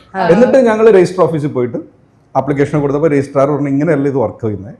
നമ്മൾ ആപ്ലിക്കേഷൻ ഇട്ടിട്ട് അതിൻ്റെ ഒരു കോപ്പി നമ്മുടെ ആ പൊടി പിടിച്ചൊരു, ഇന്ന് ഓൺലൈനാണെന്ന് തോന്നുന്നു, അന്ന് ഒരു പൊടി പിടിച്ചൊരു സാധനമുണ്ട് സൈറ്റിൽ, അവിടെ കൊണ്ടിടും. അന്ന് പക്ഷേ ഇതുപോലെ ഇപ്പോൾ എന്താ സംഭവിക്കുന്നത് വെച്ചാൽ ഈ രജിസ്റ്റർ ഓഫീസിൽ തന്നെ പല ഈ ജാതിമത സംഘടനകൾക്ക് ഏജന്റുകളുണ്ട്. അവരിത് നോക്കിയിട്ട് ആൾക്കാരെ വിളിച്ച് പറയും. അന്ന് ആ പ്രശ്നമൊന്നും ഉണ്ടായിരുന്നല്ല, അന്ന് ആ ഏരിയ പോകത്തില്ല ആൾക്കാർ, അതുപോലത്തെ ഒരു പൊടി. പക്ഷെ ഒരു കോപ്പി പെണ്ണിൻ്റെ സൈഡിലേക്ക് വയ്ക്കും. എന്നിട്ട് 30 ദിവസം കഴിഞ്ഞിട്ട് കല്യാണം കഴിയും. അപ്പോൾ ആ ഒരു 30 ദിവസം ഞങ്ങൾ വീട്ടിലായിരുന്നു, എൻ്റെ വീട്ടിലാണ് താമസിച്ചത്. അപ്പോൾ ആദ്യം സൈൻ ചെയ്തപ്പോൾ തന്നെ ഞാൻ വീട്ടിൽ വിളിച്ചു പറഞ്ഞു കല്യാണം കഴിഞ്ഞു. അപ്പോൾ അവർക്ക് ഈ രജിസ്റ്റർ മാരേജിൻ്റെ കാര്യങ്ങളൊന്നും അറിയില്ല, എന്താണ് ഒരു മാസം വെയിറ്റ് ചെയ്യണം അതൊന്നും അറിയില്ല. അപ്പോൾ അവർ ഷോക്കായി, പക്ഷെ വേറെ ഒന്നും പറഞ്ഞില്ല. അത് കഴിഞ്ഞ് ഞങ്ങൾ രണ്ടാളും എൻ്റെ വീട്ടിൽ പോയി. ആക്ച്വലി ഞങ്ങൾക്ക് സർട്ടിഫിക്കറ്റ് ഒന്നും നമ്മുടെ കയ്യിൽ കിട്ടിയിട്ടുണ്ടായിരുന്നില്ല. ആ ഒരു മാസത്തിൻ്റെ ഇടയ്ക്ക് ഞങ്ങൾ എൻ്റെ വീട്ടിൽ പോയി, അമ്മയും അച്ഛനെയൊക്കെ കണ്ടു. അവരകത്തേക്ക് വിളിച്ചു, വേറെ പ്രശ്നമൊന്നും ഉണ്ടാക്കിയില്ല. അപ്പോൾ നമ്മളിപ്പോൾ തെങ്കാശി പോയപ്പോൾ എനിക്ക് രജിസ്റ്റർ ചെയ്തതിൻ്റെ പിറ്റേന്ന് പോയത്. തെങ്കാശി പോയി എനിക്കൊരു പേടിയുണ്ടായിരുന്നു. കാര്യം ഈ ജാതിക്കൊലയൊക്കെ നടക്കുന്ന സ്ഥലം അവിടെ. സോ നമ്മൾക്കാണെങ്കിൽ ഇന്ന് അരവട്ടാണെങ്കിൽ അന്ന് മുഴുവട്ടാണ്. അപ്പോൾ ഗോമതിയായിട്ട് ചെല്ലുമ്പോൾ നമുക്കിങ്ങനെ ആഗ്രഹമായിരുന്നല്ലോ. അപ്പോൾ അമ്മ എന്തോ പച്ചക്കറി മേടിക്കാൻ വേണ്ടി പുറത്തിറങ്ങി ഞങ്ങളെ കണ്ട് ഇതത്ത് പോയി അച്ഛനെ വിളിച്ചു. പുള്ളിക്കാരനൊരു മുസ്ലിം ഫ്രണ്ട് ഉണ്ട്. ബേസിക്കലി നമ്മൾ ഈ കേരളത്തിലെ മുസ്ലിങ്ങളെ പോലെയല്ല കേരളത്തിന് പുറത്തുള്ള മുസ്ലിങ്ങൾ. ഇവർ സാംസ്കാരികപരമായിട്ട് കുറേ വ്യത്യാസമുണ്ട്. ഇപ്പോൾ നമ്മളൊക്കെ എനിക്കൊണ്ട് ഈ താടി വെച്ച് മീശയില്ലാത്ത മുസ്ലിങ്ങളൊക്കെ കേരളത്തിൽ അന്ന് അധികം ഉണ്ടായിരുന്നു. ഇന്ന് എനിക്കറിയില്ല, ഞാൻ കുറച്ചാളായിട്ട് ഇവിടെ ഇല്ലാത്തതുകൊണ്ട്. അപ്പോൾ 3 പേരെ പിടിച്ചു നിർത്തി കഴിഞ്ഞാൽ ഇവർ ഏതാണ് മുസ്ലിം ഏതാണ് ഹിന്ദു എന്ന് പറയാൻ പറ്റാത്തൊരവസ്ഥയിലായിരുന്നു ഞാൻ വളർന്ന സമയം. അപ്പോൾ അവിടെ പോയിട്ട് പുള്ളിക്കാരൻ്റെ ഒരു മുസ്ലിം ഫ്രണ്ട് വിളിച്ചു. പുള്ളി തന്നെ വന്നിട്ട് അപ്പോൾ അന്ന് തന്നെ ഒരു വ്യത്യാസമുണ്ട്. അപ്പോൾ കണ്ട ഉടനെ നമ്മളെ കെട്ടിപ്പിടിച്ചിങ്ങനെ 3 സൈഡിലേക്ക്. അതൊന്നും എനിക്ക് പരിചയമില്ലാത്തൊരു ഏരിയ. ഞാൻ സത്യവന പള്ളി പോകാത്തൊരു മനുഷ്യനാണ്. അത് വേറെ കഥ ഞാൻ പറയാം. അപ്പോൾ പുള്ളി എന്നോട് പറഞ്ഞു മുസ്ലിംസ് ഒന്നിൽ കൂടുതൽ കല്യാണം കഴിക്കും, അങ്ങനെ ചെയ്യാൻ പാടില്ല. അതിനുവേണ്ടിയാണ് ഈ ഫ്രണ്ടിനെ വിളിച്ചു വരുത്തിയത്. അപ്പോൾ ഇതിലൊരു കാര്യമാണ് വെച്ചാൽ എൻ്റെ വാപ്പ 3 കല്യാണം കഴിച്ചതാണ്. എൻ്റെ വാപ്പാൻ്റെ വാപ്പ 7, പുള്ളിയുടെ വാപ്പ 10. അങ്ങനെ പരമ്പരയായിട്ട് ബാഹുഭാര്യത്വം. അതുകൊണ്ട് വെച്ചാൽ മട്ടാഞ്ചേരിയിലൊന്നും പോകാൻ പറ്റില്ല. മട്ടാഞ്ചേരി പോയ പകുതി എൻ്റെ ബന്ധുക്കളാണ്. ഗോമതിയോട് ഞാൻ അടുത്ത ചോദ്യം അതായിരുന്നു ചോദിക്കാൻ വന്നത്. എനിക്കറിയാം കുറച്ച് കഥകൾ പറഞ്ഞ എനിക്കറിയാം. ഫാമിലി മുഴുവൻ അറിഞ്ഞിട്ടാണോ ഈ റിസ്ക് എടുത്തത്? അതെ, ആക്ച്വലി യോർക്കൈന സമയത്ത് ഞാൻ അവിടെ അമ്മ എൻ്റെ കൂടെ ഒന്ന് താമസിക്കുമായിരുന്നു. കുറച്ച് നാൾ ഒരു റെന്റൽ വീടൊക്കെ എടുത്ത് അവിടെ. ചെന്നൈയിൽ ഞങ്ങൾക്ക് അധികം ആൾക്കാരില്ല, റിലേറ്റീവ്സ് ഉണ്ട്, പക്ഷേ ഞാൻ ചെന്നൈയിൽ പോയിട്ടില്ല, പഠിച്ചിട്ടില്ല. എനിക്ക് ചെന്നൈ ഒരു പുതിയ സ്ഥലമായിരുന്നു. അപ്പോൾ ആ സമയത്ത് ഞാൻ കുറച്ച് നാൾ ഹോസ്റ്റലിൽ നിന്ന് വർക്ക് ചെയ്തു. പക്ഷേ തീരെ ഫുഡിൻ്റെ പ്രശ്നങ്ങളൊക്കെ ആയിട്ട് ഇതായിരുന്നു. അത് ഞാൻ ആക്ച്വലി ഡേ സ്കോളറായിരുന്നു കോളേജ് പഠിക്കുമ്പോൾ. അപ്പോൾ വീട് വിട്ടിട്ട് ഞാൻ അധികം പുറത്ത് നിന്നിട്ടുണ്ടായിരുന്നില്ല. അപ്പോൾ അമ്മ എൻ്റെ കൂടെ ഒന്ന് കുറച്ച് നാൾ താമസിക്കും. അപ്പോൾ നസീർ എന്നെ വീട്ടിൽ കൊണ്ടാക്കാൻ വരും. അപ്പോൾ അമ്മക്ക് നസീറിനെ നന്നായിട്ട് അറിയാം, നല്ല പയ്യനാണ്, നല്ലോണം തമാശയൊക്കെ പറയും, സംസാരിക്കും എന്നൊക്കെ ഉള്ള അമ്മക്ക് നന്നായിട്ട് അറിയാം. അവർക്ക് അങ്ങനത്തെ രീതിയിലുള്ള എനിക്ക് തോന്നുന്നു നാട്ടുകാരെന്തു പറയും, പിന്നെ വീട്ടുകാരെന്തു പറയും, കൾച്ചറിനപ്പുറം അങ്ങനത്തെ ഒരു പ്രോബ്ലംസ് ഉണ്ടായിരുന്നു അവരുടെ സൈഡിലിരുന്നു. അമ്മക്കും അച്ഛനും ഭയങ്കര പ്രഷർ ഉണ്ടായിരുന്നു. റിലേറ്റീവ്സിന്റെ ഒരു പ്രഷർ ഉണ്ടാവുമല്ലോ, അതിന്റെ മോൾ ഇങ്ങനെ കല്യാണം കഴിക്കാൻ പോകുന്ന അവർക്ക് എന്തോ അങ്ങനത്തെ രീതിയിലുള്ള വർത്താനം സംസാരമൊക്കെ വരുമ്പോൾ അമ്മക്ക് അത് കുറച്ച് ബുദ്ധിമുട്ടായിരുന്നു. അതുകൊണ്ടായിരുന്നു ഞങ്ങളുടെ കല്യാണത്തിന് അവർ സമ്മതിക്കാത്തത്. നേരത്തെ ചോദിച്ച ചോദ്യത്തിന് ഉത്തരം എന്ന് പറയുന്നത്, ഗോമതിക്ക് നസീർ എന്ന് പറയുന്നത് മുസ്ലിം പേരാണെന്നറിയാൻ പാടില്ല. അപ്പോൾ അതിൻ്റെ ഉത്തരം കിട്ടിയില്ലേ? 2, നമുക്ക് മനുഷ്യന് ഫ്രോണ്ടൽ കോർട്ടക്സ് എന്ന സാധനമുണ്ട്, അത് ഫുള്ളി ഡെവലപ്പ് 24 വയസ്സാവും. അപ്പോഴാണ് നമുക്ക് ബുദ്ധിയും ബോധമൊക്കെ വരുന്നത്. 22 വയസ്സിൽ തന്നെ 24 വയസ്സായിരുന്നെങ്കിൽ ഗോമതി തന്നെ കല്യാണം കഴിക്കുന്നുണ്ട്. കൂടുതൽ ആലോചിച്ച് ബുദ്ധിപരമായിട്ടുള്ള അല്ല. അപ്പോൾ ഈ മതത്തിന്റെ നമ്മൾ പൊതുവെ നമ്മളുടെ ജീവിതം എന്ന് പറയുന്നത് ശരാശരി ഇന്ത്യക്കാരുടെ ജീവിതം, ജനിക്കുന്നു, നാട്ടുകാരെന്ത് പറയും, മരിക്കുന്നു. ഇതാണ് ഇവരുടെ കേസിൽ സംഭവിക്കുന്നത്. ഇപ്പൊ അമ്മയുടെ കേസിൽ അച്ഛൻ്റെ കേസിലൊക്കെ ജനിച്ചു, നാട്ടുകാരെന്ത് പറയും, മരിക്കുന്നു എന്നുള്ള. ഈ നാട്ടുകാർ വേണം, നമുക്ക് എന്തെങ്കിലും ഉണ്ടെങ്കിൽ നമുക്ക് വീട്ടുകാരും നാട്ടുകാരും നമ്മുടെ ഒപ്പം നിൽക്കണം എന്നുള്ളതാണ് ഇവിടുത്തെ എല്ലാവരുടെയും ഒരു ഇത് അല്ലേ, സെന്റൻസ് അതാ പറയണേ. നമുക്ക് എല്ലാവരും വേണം, നമുക്ക് എല്ലാവരും വേണം. അപ്പൊ അവർ പറയണതുപോലെ നമ്മൾ ജീവിക്കണം എന്നുള്ള ഒരു അതിന്റെ അടിസ്ഥാന കാര്യം എന്ന് വെച്ചാൽ human beings are social animals. ആളുകൾ ശരിയുടെ കൂടെ അല്ല നിൽക്കുന്നത്, ആളുകൾ ആൾക്കൂട്ടത്തിന്റെ കൂടെ നിൽക്കുന്നത് എപ്പോഴും. കാര്യം നമുക്ക് കൂടുതൽ ആൾക്കാർ, അത് അങ്ങനെയാണ് അതിന്റെ ബ്രെയിൻ സെറ്റപ്പ് ചെയ്തിരിക്കുന്നത്. സോ ഈ അതിന്റെ ഒരു ഭാഗമായിട്ടാണ് ഇങ്ങനെ നാട്ടുകാർ വേണം, ആൾക്കാർ വേണം എന്നുള്ള ഇത്. അപ്പൊ ഗോമതിയുടെ ചേച്ചിയുടെ ഭർത്താവ്, ഞങ്ങൾ അയ്യർസ് ആണ്, ഞങ്ങൾ ഇങ്ങനെ വേറെ ആൾക്കാർ. അപ്പൊ പുള്ളിക്കാരന് ഭയങ്കര എതിർപ്പായിരുന്നു. 24 വർഷം കഴിഞ്ഞിട്ടാണ് പുള്ളി ഞങ്ങളോട് സംസാരിച്ചത്. അതുവരെ അപ്പൊ ഞാൻ ഒരു ദിവസം ആ സമയത്ത് ഗോമതിയുടെ ചേച്ചിയുടെ ഭർത്താവിനെ വിളിച്ചിട്ട്, അപ്പൊ ഞാൻ കുറച്ച് ഈ ഉപനിഷത്തൊക്കെ വായിച്ച മനുഷ്യനാണ്. ഈ മാണ്ഡൂക്യ ഉപനിഷത്തിനെ കുറിച്ച് സംസാരിക്കാന്നൊക്കെ വെച്ച് പുള്ളിനെ വിളിക്കുന്നത്. ഞാൻ പറഞ്ഞിങ്ങനെ വേദം പകുത്ത വ്യാസന്റെ അമ്മ സത്യവതി മുക്കുശ്രീ. പുള്ളിക്ക് വേദവ്യാസൻ ആരാണ്, സത്യവതി ആരാണ് ഒരു പിടുത്തമില്ല. പുള്ളിനോട് ഞാൻ പോയിട്ട് മാണ്ഡൂക്യം എന്ന് പറഞ്ഞാൽ പുള്ളി ആയിരിക്കും വല്ല മാണിക്കല്ലാന്ന് വിചാരിക്കും. കാര്യം എന്താണെന്ന് വെച്ചാൽ നമ്മളൊക്കെ ഹിന്ദു ആകുന്നതും മുസ്ലിം ക്രിസ്ത്യാനി ആകുന്ന അച്ഛനമ്മമാരങ്ങനെ ആയതുകൊണ്ട് മാത്രം. അല്ലാതെ എന്താ പറയാ, നമ്മൾ ചൂസ് ചെയ്യുന്നില്ല, നമ്മൾ ചൂസ് ചെയ്യുന്നതല്ല. ഈ ഒരു ഡയലോഗ് പറഞ്ഞതിന് എനിക്ക് അമേരിക്ക തന്നെ കുറെ ചിത്രം. അത് മാത്രമല്ല, നമ്മൾ ഏത് വീട്ടിലാണ് ജനിക്കുന്നു, അമ്മയച്ഛൻ ഈ അമ്മയച്ഛന് വേണം, അല്ലെങ്കിൽ ഞാൻ ഈ ഇന്ത്യയിൽ തന്നെ ജനിക്കുന്നു അല്ലെങ്കിൽ കേരളത്തിൽ ജനിക്കുന്നു, നിങ്ങൾക്ക് ആർക്കും നമുക്കാർക്കും ഡിസൈഡ് ചെയ്യാൻ പറ്റില്ലല്ലോ. അല്ല, നമ്മളായിട്ട് കൊണ്ടുവരുന്ന ആളുകളാണ് ഭൂമിയിലെ അടുത്ത തലമുറ എന്നാ പറയുന്നത്. അപ്പൊ നമ്മൾ അത്രയും ഡെഡിക്കേറ്റഡ് ആയിട്ട് വേണം അത് കൊണ്ടുവരാൻ. കാരണം നമുക്ക് അതിനുള്ള കേപ്പബിലിറ്റി ഉണ്ടോ, നമുക്ക് ആ കുഞ്ഞിനെ നോക്കാൻ, അല്ലെങ്കിൽ നമ്മൾ ഇതോടുകൂടി മരിച്ചു പോയാൽ അത് സർവൈവ് ചെയ്യാനുള്ള എല്ലാം ഉണ്ടാക്കിയിട്ടെങ്കിൽ മാത്രമേ ഞാനൊക്കെ ഏകദേശം ആ ഒരു ചിന്താഗതിയുള്ള ഒരാളാണ്. കാരണം നമ്മളോ കഷ്ടപ്പെട്ട് ജീവിച്ചു, വരുന്ന തലമുറയെ നാട്ടുകാർ ഇപ്പൊ ഈ പറഞ്ഞ ആൾക്കൂട്ടത്തിനെ കാണിക്കാൻ കല്യാണം കഴിച്ച് കൊച്ചുണ്ടാക്കി വെച്ചിട്ട് ഒരു കാര്യമില്ല. അത് നമ്മൾ എപ്പോഴും ചിന്തിക്കണം അല്ലേ. എനിക്ക് തോന്നുന്നു നിങ്ങളിപ്പോൾ ഈ അമേരിക്കയിലാണെങ്കിൽ നിങ്ങൾക്ക് അതിന് കുറെ കൂടെ വാല്യൂ മനസ്സിലായിട്ടുണ്ടല്ലേ, അവിടെ ഇങ്ങനെ പേരൻസ് എത്രത്തോളം. ഡെഫിനറ്റ്ലി അമേരിക്ക വേറൊരു സെക്ഷനായിട്ട് പറയേണ്ട ഒരു കാര്യം വെച്ച് കഴിഞ്ഞാൽ, പൊതുവെ ഇന്ത്യയിൽ നിന്ന് പുറത്തു പോകുന്ന ആളുകൾ വിചാരിക്കുന്നത് ഇന്ത്യയുടെ മൊത്തം കൾച്ചറൽ ഇത് സൂക്ഷിക്കേണ്ട ആൾക്കാർ അവരാണ്. അതുകൊണ്ട് ഈ അമേരിക്കയിലായാലും ഓസ്ട്രേലിയയിലായാലും ഇന്ത്യയിൽ നിന്ന് പെട്ടെന്ന് വന്നു പോകാൻ കഴിയുന്ന ഗൾഫ് കൺട്രീസിലെ കാര്യമല്ല ഞാൻ പറയുന്നത്. അത് കുറേയും കൂടി നമ്മൾ കൾച്ചറലി അടുത്താണ്. അമേരിക്കയിലൊക്കെ പോകുന്ന ആളുകൾ 20 വർഷം മുമ്പ് പോയവരുടെ മനസ്സിൽ ഇപ്പോഴും 20 വർഷം മുമ്പുള്ള ഇന്ത്യ. അപ്പോൾ അവരുടേതായിട്ടുള്ള ആ ഒരു കസ്റ്റം, ആ ഒരു രീതികളിലാണ് ജീവിക്കുന്നത്. ഇപ്പോൾ ഇവിടുത്തെ നൈറ്റ് ക്ലബ്ബിൽ കുട്ടികൾ പോകുന്നു, കുട്ടികൾ വളരെ നല്ല ഡ്രസ്സ് ഇടുന്നു, ഇതൊന്നും പക്ഷെ നമ്മളവിടെ കാണുന്നില്ല കേട്ടോ. കാര്യം ഞങ്ങളിപ്പോൾ മലയാളി കൂട്ടുകാരുടെ ഇടയ്ക്ക് നൈറ്റ് ക്ലബ്ബിൽ പോകുന്ന ആൾക്കാരെ ഞാൻ വേറെ ആരെയും കണ്ടിട്ടുണ്ടല്ലോ. ഇല്ല, നമ്മൾ വളരെ ചുരുക്കമാണ്. നമ്മൾ വിചാരിക്കും അമേരിക്കയിൽ പോയി കഴിയുമ്പോൾ ഭയങ്കര ഫോർവേഡ് തിങ്കിങ് ആണ്, വളരെ ക്ലോസ് ഫ്രണ്ട്സ് ഉണ്ട്, ഫാമിലി ആയിട്ടുള്ള ആൾക്കാരുണ്ട്. പക്ഷേ ഇപ്പോൾ ശബരിമല പ്രശ്നം വന്ന സമയത്ത് അവിടെ ഒരു ഡോക്ടർ ഒരു പോസ്റ്റ് ഇട്ടുണ്ടായിരുന്നു, ഈ ഹിന്ദു ക്ഷേത്രങ്ങളിൽ കാന്തിക മണ്ഡലം ഭയങ്കര കൂടുതലാണ്, അതുകൊണ്ട് സ്ത്രീകൾ അമ്പലത്തിൽ പോകരുത്, എൻഡോമെട്രിയോസ് ഉണ്ടാകുന്നൊക്കെ പറഞ്ഞു. അപ്പോൾ അതിനെ ഞാൻ കൗണ്ടർ ചെയ്തിട്ട് എൻ്റെ കയ്യിലൊരു ടെസ്ല മീറ്റർ ഉണ്ടായിരുന്നു, അത് വെച്ചിട്ട് ഹിന്ദു ക്ഷേത്രങ്ങളിൽ നോർമലായിട്ടുള്ള കാന്തിക മണ്ഡലം ഉള്ളൂ എന്ന് തെളിയിക്കുന്നൊരു വീഡിയോ ഇട്ടതുകൊണ്ടിട്ട് ആ വീഡിയോയുടെ അടിസ്ഥാനത്തിൽ എന്നെയും എൻ്റെ കുടുംബത്തിനും അമേരിക്കയിലെ ഞങ്ങൾ താമസിക്കുന്ന ഏരിയയിലുള്ള മലയാളികൾ സോഷ്യൽ ബോയ്ക്കോട്ട് ചെയ്തായിരുന്നു. കുറേ ആളുകൾ, എല്ലാവരും അല്ല, കുറേ ആളുകൾ സോഷ്യൽ. അപ്പോൾ നമ്മൾ പെട്ടെന്ന് നോക്കുമ്പോൾ അതുവരെ എല്ലാ ആഴ്ചയും കണ്ടിരുന്ന ആൾക്കാർ, എല്ലാ ആഴ്ചയും വിളിച്ചിരുന്ന നമ്മളെ ഫാമിലി ആയിട്ട് നടന്നിരുന്ന ആൾക്കാർ പെട്ടെന്നൊരു ദിവസം ഒരു 5 വർഷത്തേക്ക് 6 വർഷത്തേക്ക് പുതിയ സ്ഥലത്ത് ചെല്ലുമ്പോൾ നമുക്ക് ഒരു കമ്മ്യൂണിറ്റിയോ അല്ലെങ്കിൽ നമുക്കൊരു ഫ്രണ്ട് സർക്കിൾ വേണം നമ്മൾ ആഗ്രഹിക്കും. അവരുടെ ഒപ്പം നമ്മൾ മോസ്റ്റ് ഓഫ് ദ വീക്കെൻഡ്സ് അല്ലെ അങ്ങനെ ചെലവഴിക്കാനുള്ള അങ്ങനെ ഒരു ഗ്രൂപ്പായിട്ട് ഇരുന്ന ആൾക്കാരാണ് പെട്ടെന്ന് വാനിഷ്. അപ്പോൾ അതും എഗെയിൻ ഞാൻ നേരത്തെ പറഞ്ഞ പോലെ ആൾക്കാർ ആൾക്കൂട്ടത്തിൻ്റെ കൂടെ നിൽക്കുന്ന അവരുടെ വിശ്വാസം എന്ന് പറയുന്നത്, ഞാൻ ഇതിലൊരു എക്സ്പെരിമെന്റ് നടത്തി കാണിച്ചു തരാം, വർക്ക് ആവില്ലെന്ന് അറിയില്ല. പൊതുവേ നമ്മൾ ബ്രെയിൻ വർക്ക് ചെയ്യണതിൻ്റെ ഒരു എക്സാമ്പിളാണ്. ഞാൻ ഒരു കണക്ക് വയ്ക്കാം, എഗെയിൻ ഭയങ്കര സിമ്പിളായിട്ടുള്ളൊരു കണക്കാണ് ശരണ്ണോട് ചോദിക്കാം. മേ ബി ഓനോ 2ാം ക്ലാസ്സിലെ 3ാം ക്ലാസ്സിലെ കണക്കാന്ന് വിചാരിച്ചാൽ മതി. മനസ്സിൽ വരുന്ന ഉത്തരം പെട്ടെന്ന് പറയണം. വർക്കാവില്ലെന്ന് അറിയില്ല, വർക്കായാൽ ഒരു ക്രിക്കറ്റ് ബാറ്റിനും ക്രിക്കറ്റ് ബോളിനും കൂടി 110 രൂപയാണെന്ന് വിചാരിക്കുക. ഒരു ക്രിക്കറ്റ് ബാറ്റിനും ബോളിനും കൂടി 110 രൂപ. ക്രിക്കറ്റ് ബാറ്റിന് ബോളിനേക്കാൾ 100 രൂപ കൂടുതലാണ്. ഓക്കെ, അങ്ങനെയാണെങ്കിൽ ബാറ്റിന് എത്ര രൂപ, ബോളിന് എത്ര രൂപ? 100ഉം 10. ഇതാണ് നമ്മളുടെ പെട്ടെന്ന് മനസ്സിൽ വരുന്നത്. ഉത്തരം തെറ്റാണ്.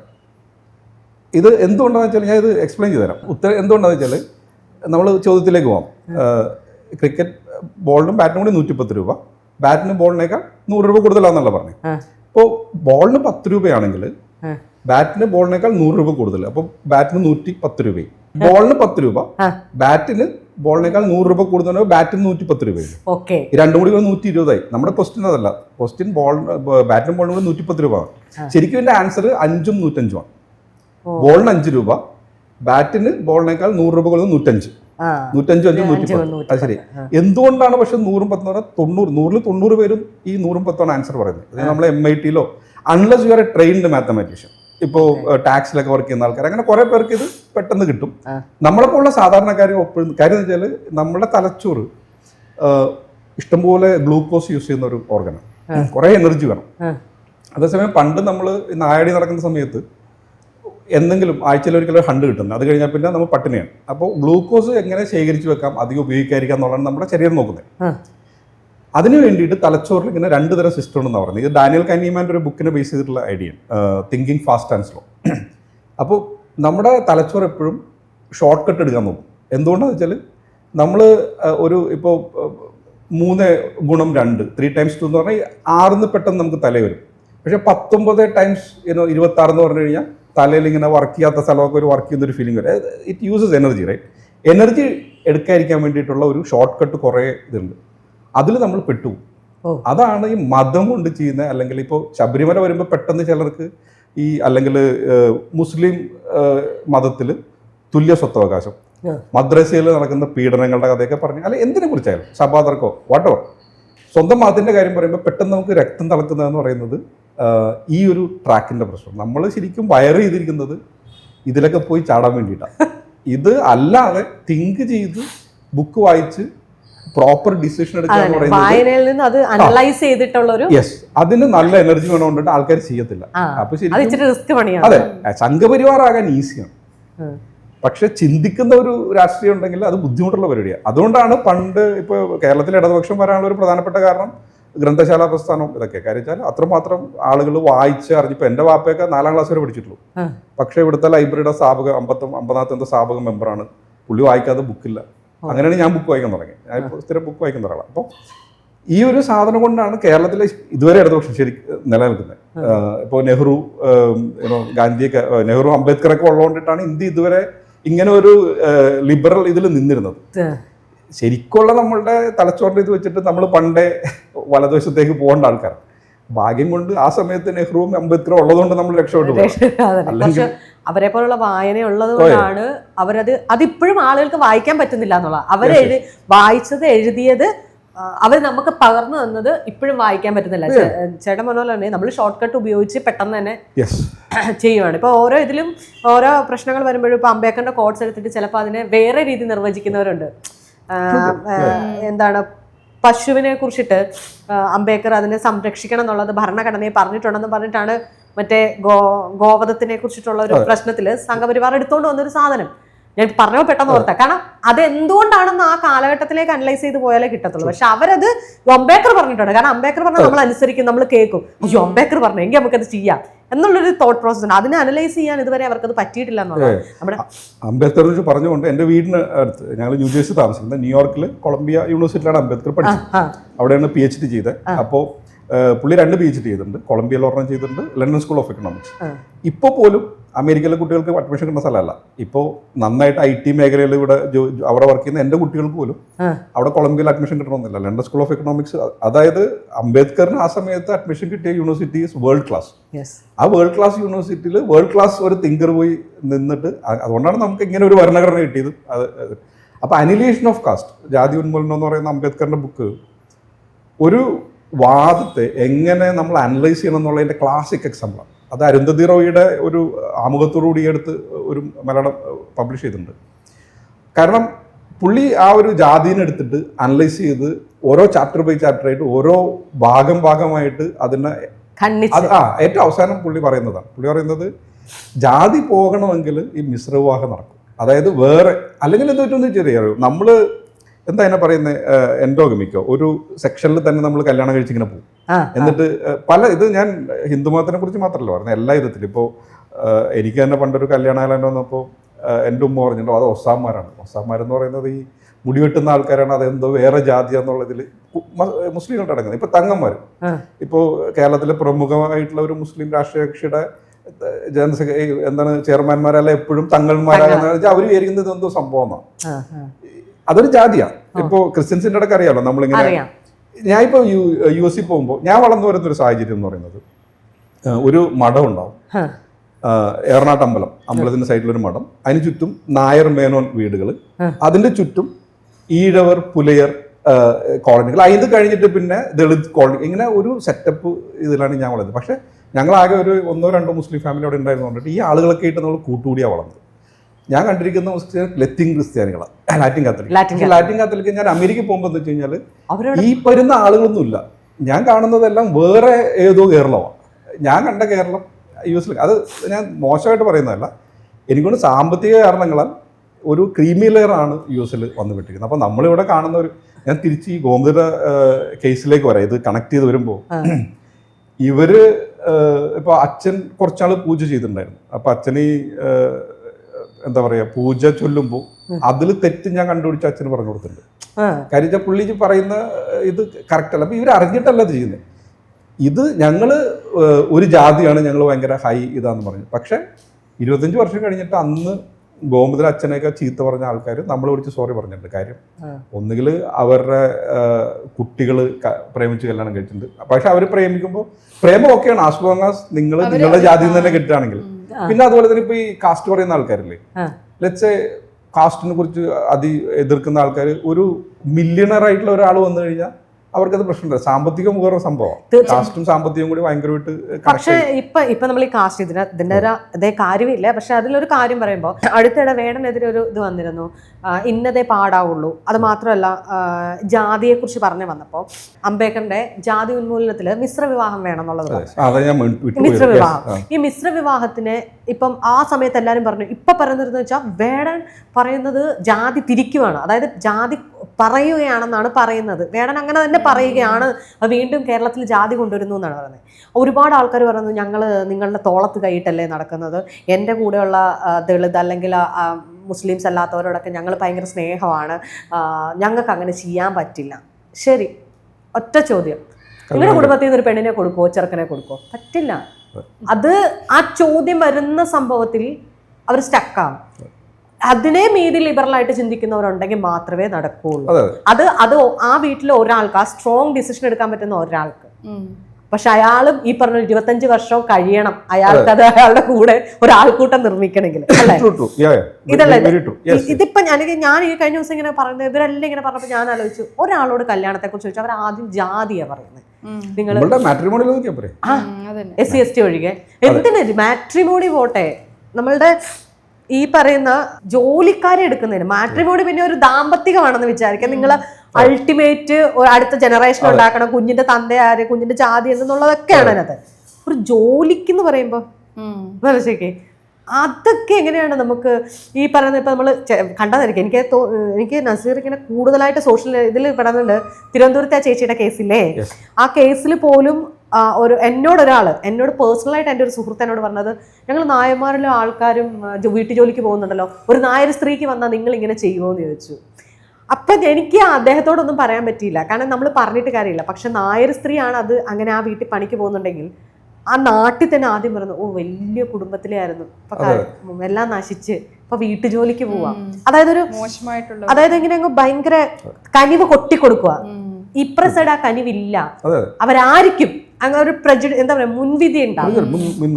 ഇത് ഇപ്പൊ നാട്ടില് US പോകുമ്പോൾ ഇത് തന്നെയാണ് ആഫ്രിക്കൻ അമേരിക്കൻസിന്റെ കാര്യത്തിൽ സംഭവിക്കുന്നത്. സിസ്റ്റമാറ്റിക് റേസിസം ഭയങ്കര സൈലന്റ്. അപ്പോൾ ഇസബെല്ല വിൽക്കീസിന്റെ ഒരു ബുക്ക് ഉണ്ട്, കാസ്റ്റ് എന്ന് പറയുന്നത്. അത് വായിച്ചിട്ടാണ് അംബേദ്കർ തിരുവനന്തപുരത്ത് വന്ന കഥ അറിയുന്നത്. എനിക്കറിയില്ലായിരുന്നു. സോറി, അംബേദ്കർ അല്ല, നമ്മളുടെ മാർട്ടിൻ ലൂതർ കിങ് തിരുവനന്തപുരത്ത് വന്നിട്ടുണ്ട്. അപ്പോൾ തിരുവനന്തപുരത്ത് അയ്യങ്കാളിയുടെ സ്കൂളാണോ ഇല്ലെന്ന് അറിയില്ല, ഏതൊരു സ്കൂളിൽ പോയപ്പോൾ അവിടുത്തെ ഹെഡ് മാസ്റ്റർ ഇൻട്രൊഡ്യൂസ് ചെയ്തത് നമ്മളെപ്പോലെ തന്നെ അമേരിക്കയിൽ തൊട്ടുകൂടാത്ത ഒരാളാണ്.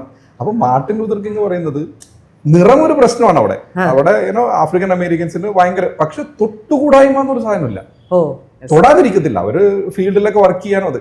ഇവിടെ അത് വരുമ്പോൾ ചില ആളുകൾ ഇപ്പൊ നായാടി വർഗ്ഗങ്ങൾ നിഴല് പോലും വീഴാൻ പാടില്ലെന്നുള്ള ഭയങ്കര വൃത്തികെട്ട ഒരു സാമൂഹിക വ്യവസ്ഥിതി എന്നാണ് നമ്മൾ വന്നത്. ഇപ്പോൾ മിക്ക ആളുകളും പറയുമല്ലോ, നമ്മൾ എൻ്റെ കഴിവ് കൊണ്ടാണ് ഞാൻ ഇങ്ങനെ എത്തിയത്.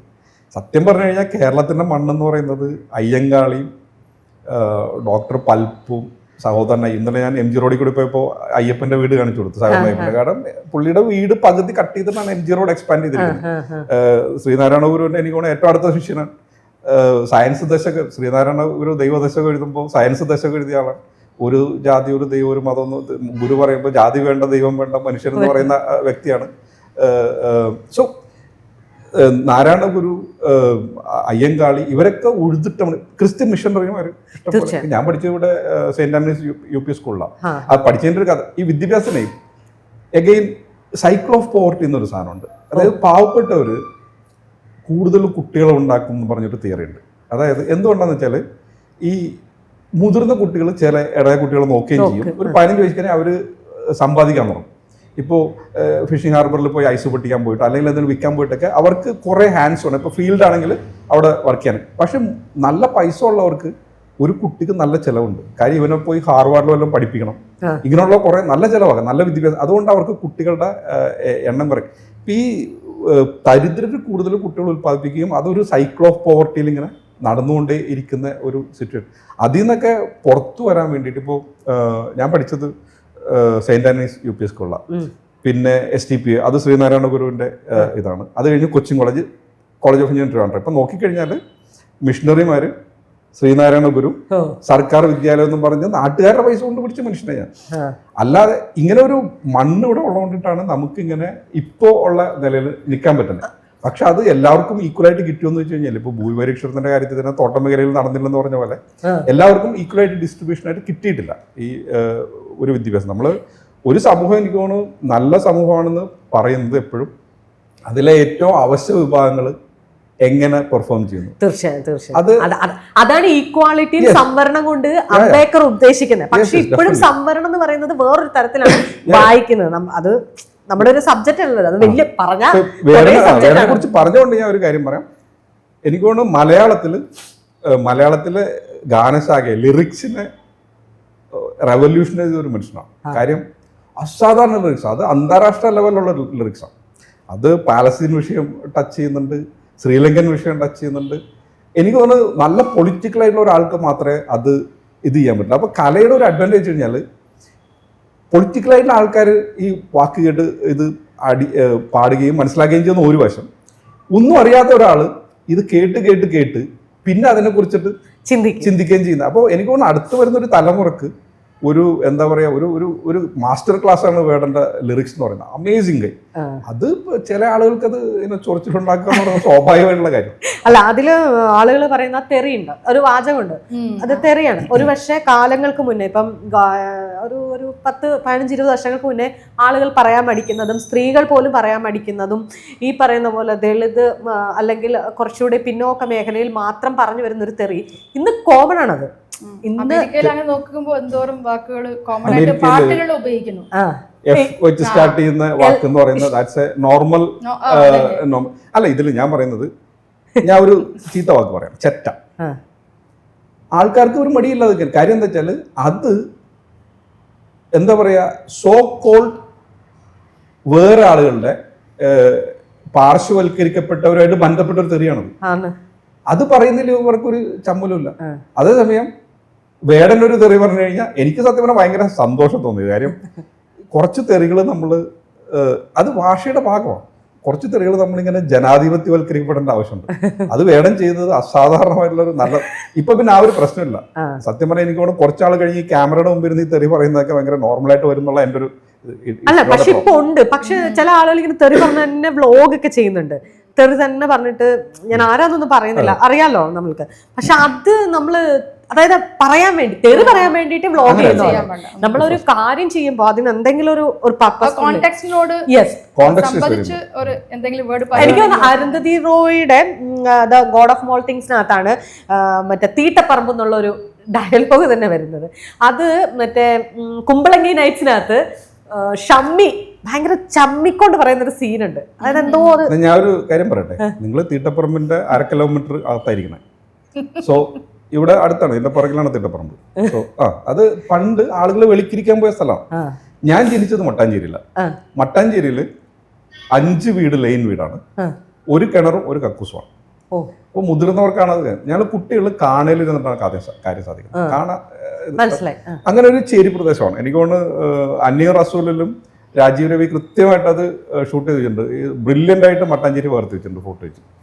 പള്ളുരുത്തി അങ്ങനെയായിരുന്നു. അപ്പോൾ പള്ളുരുത്തിയിൽ അന്ന് സ്വന്തമായിട്ട് കക്കൂസുള്ള ആളുകൾ കുറവായിരുന്നു. അപ്പോൾ മട്ടാഞ്ചേരിയിൽ പക്ഷേ പാട്ടക്കക്കൂസാണ്, പാട്ടയാണ് വെക്കുന്നത്. എന്നിട്ട് തോട്ടികൾ വന്നു. ഇപ്പോൾ ഞാൻ നേരത്തെ തോട്ടിയുടെ മകൻ എന്ന് പറഞ്ഞ ബുക്കായി, തോട്ടികൾ വന്ന് എൻ്റെ ചെറുപ്പത്തിൽ 72-ലെ കാര്യമാണ്, 72-77 കാലഘട്ടങ്ങളിൽ തോട്ടികൾ ഉണ്ടായിരുന്നു അവിടെ. അവർ കൊണ്ടുവന്ന് മലം ചോർത്തിട്ട് പോകുന്ന ഒരു മട്ടാഞ്ചേരിയിൽ നിന്നാണ് ഞങ്ങൾ പള്ളുരുത്തി വരുന്നത്. പള്ളുരുത്തി വരുമ്പോൾ എന്താ വെച്ചാൽ ഒരു വലിയ വിശാലമായ പറമ്പാണ്, ആൾക്കാർ അവിടെ പോയി വിളിക്കിരിക്കും. അതാണ് തീട്ടപ്പറമ്പ് എന്ന് പറയുന്നത്. അവിടെയാണ് കച്ചേരിപ്പടി ഗവൺമെൻറ് ഹോസ്പിറ്റലിൽ ഇപ്പോൾ നിൽക്കുന്നത്, കച്ചേരിപ്പടി സ്പോർട്സ് ഗ്രൗണ്ട് നിൽക്കുന്നത്. എനിക്കൊന്ന് അവരിപ്പോൾ പേരെന്തോ TP എന്നാക്കണം, അങ്ങനെ എന്തോ മാറ്റിന്ന് തോന്നുന്നു, എനിക്ക് അറിയില്ല. ബട്ട് അതൊരു തീട്ടപ്പറമ്പ്. ഞങ്ങൾ ഇവിടെ വരുമ്പോൾ ഞങ്ങളുടെ പറമ്പ് ആൾക്കാർ വിളിക്കുന്നതൊക്കെ പറമ്പ്, അതെല്ലാം മുകളിൽ മണ്ണൊക്കെ അടിച്ചിട്ട് 2-3 അടക്കാമരമൊക്കെ കുത്തി അതിൽ ഓല കെട്ടിയിട്ടാണ് ഞങ്ങൾ ആദ്യത്തെ വീട്. അത് കത്തിപ്പോയി. അപ്പോൾ എൻ്റെ വാപ്പ കൂലിപ്പണിക്കാരനാണ്. അപ്പോൾ പുള്ളിക്കാരൻ ഇങ്ങനെ ഒരു 5 സെന്റ് സ്ഥലം എൻ്റെ ഉമ്മാൻ്റെയൊക്കെ നിർബന്ധപ്രകാരം ഇവിടെ വന്ന് വാങ്ങിച്ചപ്പോൾ ഇങ്ങനെയൊക്കെ ഉള്ളൊരു സ്ഥലമായിരുന്നു കേട്ടോ. ഇതിപ്പോ വരുമ്പോൾ ഒരു ഇതിന്റെ ഒരു കാര്യം നോക്കുന്നത് എപ്പോഴും പുറത്തേക്ക് പോയിക്കൊണ്ടിരിക്കുന്നത് താഴേക്കിടയിലുള്ള ആൾക്കാരാണ്. അപ്പോൾ നമ്മളൊരു സ്ഥലം സിറ്റി ആയിട്ട് വരുമ്പോൾ സമുദായത്തിൽ മുകളിലുള്ള ആൾക്കാർ എപ്പോഴും അവിടെ നിൽക്കുകയും താഴെയുള്ള ആൾക്കാർ എവിടെ പോയി. ഇപ്പൊ എന്റെ അയൽപക്കക്കാരൊക്കെ ചോദിക്കഴിഞ്ഞാൽ ഇവിടെ ഇല്ല, അവരങ്ങോട്ട് മാറി, തെക്കോട്ട് മാറി, ചിലർ അരൂര് വരെ എത്തിയപ്പോൾ they go to the outskirts. എപ്പോഴും നടക്കുന്നത് അങ്ങനെയാണ്. സെന്ററിൽ ഇപ്പോൾ മരട് എന്നൊക്കെ പറഞ്ഞ് നമ്മൾ നേരത്തെ പറഞ്ഞില്ലേ, അവിടെ ഉണ്ടായിരുന്ന ലോക്കലായിട്ടുള്ള ആൾക്കാർ അവിടെ ഉണ്ടാവില്ല. അവർ ആ സ്ഥലം വിറ്റിട്ട് അവർ പുറത്തേക്ക് അവിടെ വന്ന് ആൾക്കാർ. എൻ്റെ ഒരു സുഹൃത്തിന്റെ വീട് അവിടെയുണ്ട്. പുള്ളി ഇങ്ങനെ പറഞ്ഞു കേട്ടിട്ടുണ്ട്, അവരുടെ നാട്ടിലുള്ളവരൊക്കെ ഇങ്ങനെ വിറ്റ് പോയി. അവിടെ പിടിച്ചു നിൽക്കുന്നവർ വളരെ കുറച്ച് പേരേ ഉള്ളൂ. കാരണം ഇപ്പൊ അവിടെയും വികസനം എന്തൊക്കെയോ വരുന്നു. ഇത് നമുക്ക് നസീറിന്റെ ചെറുപ്പത്തിനെ കുറിച്ച് പറഞ്ഞപ്പോഴാണ് പറഞ്ഞത്. എന്നോട് പറഞ്ഞു ബാപ്പ 3 കെട്ടി ആ ഒരു കഥ, അല്ലെങ്കിൽ വിദ്യാഭ്യാസം കിട്ടാൻ വേണ്ടിയിട്ട്. ഒരു പക്ഷെ വിദ്യാഭ്യാസമാണ് ഇന്ന് ഇങ്ങനെ ഇരുന്ന് സംസാരിക്കാൻ പ്രേരിപ്പിച്ചത്. ഇന്ന് നമ്മുടെ ഇടയിൽ സൊസൈറ്റിയിൽ വിദ്യാഭ്യാസം ഉണ്ടെങ്കിൽ ഇങ്ങനെ സംസാരിക്കാൻ അറിയുന്നവർ വളരെ കുറവാണ്. ഈ വിദ്യ ഇത്രയും കിട്ടിയവർ എങ്ങനെയാണ് ഈ ഒരു ഏറ്റവും ലോജിക്കില്ലാത്ത, അതായത് ആ ബാറ്റും ബോളിന്റെ കഥ പോലെ ലോജിക്കില്ലാതെ എങ്ങനെ സംസാരിക്കാൻ പറ്റുന്ന ചോദിക്കുന്നുണ്ട്. മുന്നേ പറഞ്ഞ ഷോർട്ട് കട്ട്.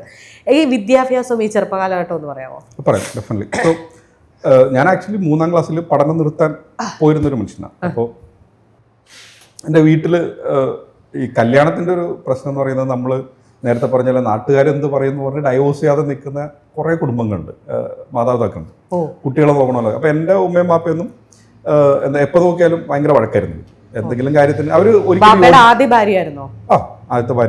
അപ്പോൾ അവർ രണ്ടുപേരും ഒരിക്കലും യോജിച്ചു പോകുന്നുണ്ടായിരുന്നില്ല. അവർക്ക് ഭയങ്കരമായിട്ടുള്ള ക്യാരക്ടർ ഡിഫറൻസസ് ഉള്ള ആൾക്കാരാണ്. അപ്പോൾ എനിക്കൊക്കെ അത് മാനസികമായിട്ട്, എൻ്റെ സഹോദരങ്ങളെയൊക്കെ അത് മാനസികമായിട്ട് ഭയങ്കരമായിട്ട് ബാധിച്ചിട്ടുണ്ട്. കാര്യം എപ്പോൾ നോക്കിയാലും വീട്ടിലിങ്ങനെ വഴക്ക് നടന്നുകൊണ്ടേയിരിക്കുന്ന ഒരു സെറ്റപ്പിനെ വരുന്നത്. അപ്പോൾ വാപ്പ വേറെ പോയി പിന്നെ വിവാഹം കഴിച്ചെങ്കിലും നമ്മൾ നോക്കുമായിരുന്നു. കൂലിപ്പണിയാണെങ്കിലും പുള്ളി തന്നെ സ്ഥലം മേടിച്ചിട്ടുണ്ട്, നമുക്ക് ചെലവിന് പൈസ തരും. പിന്നെ ഉമ്മ തന്നെ സ്വന്തമായിട്ട്, ഉമ്മക്ക് വായിക്കാറ്, ഉമ്മ സ്കൂളിൽ പോയിട്ടില്ല. ഈ മംഗളം മനോരമയൊക്കെ വായിച്ചിട്ടാണ് ഉമ്മ വായിക്കാൻ പഠിച്ചത്. അപ്പോൾ അങ്ങനെയൊക്കെ ഒരു സിറ്റുവേഷനിലാണ് നമ്മൾ വളർന്നു വന്നത്. അപ്പോൾ 3ാം ക്ലാസ്സിൽ പഠിക്കുമ്പോൾ ഞാൻ സ്കൂളിൽ പോക്ക് നിർത്തി, വീട്ടിലിരിക്കാൻ തുടങ്ങി. കാര്യം അത് മടി കൊണ്ടിട്ട് വീട്ടിലിരിക്കാന്നുള്ളതാണ്. ആനി ടീച്ചർ കംപ്ലൈൻറ്റ് കാര്യമാണ്.